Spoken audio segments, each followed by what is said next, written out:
I have a book recommendation that you are going to love if you enjoyed I'm Glad My Mum Died by Jeanette McCurdy. This is Life in an Air-Conditioned Hell, and if the title doesn't drag you to Amazon to buy it, I don't know what will.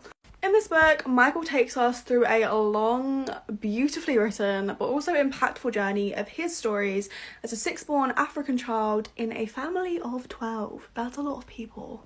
He discusses some rather serious topics in this, and one of the ones that hit me the hardest was his discussion on racism.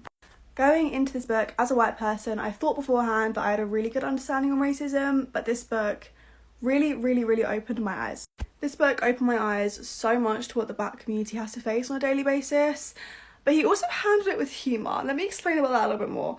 So while racism is an extremely serious subject that Michael wrote about a lot in this book, it was kind of told with a light-hearted sense of humour. It was almost satirical.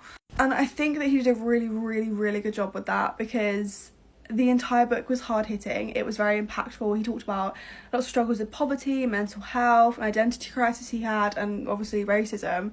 So I think it was quite necessary to add that little bit of humour every now and then, and it really kept you wanting to read more. Like, I feel like I know him after reading this book.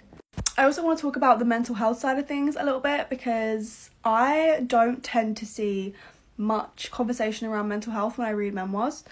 Usually when I read memoirs, it's kind of like, this thing happened to me, but now I'm okay.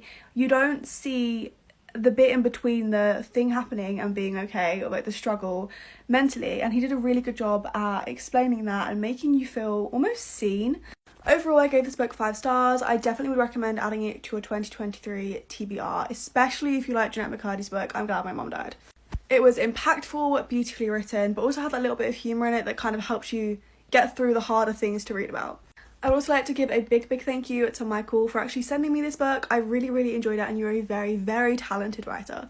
You can grab this book on Amazon. I will leave a link in the comment section if you want to follow that. But without further ado, this was a great book, and I will see you all later.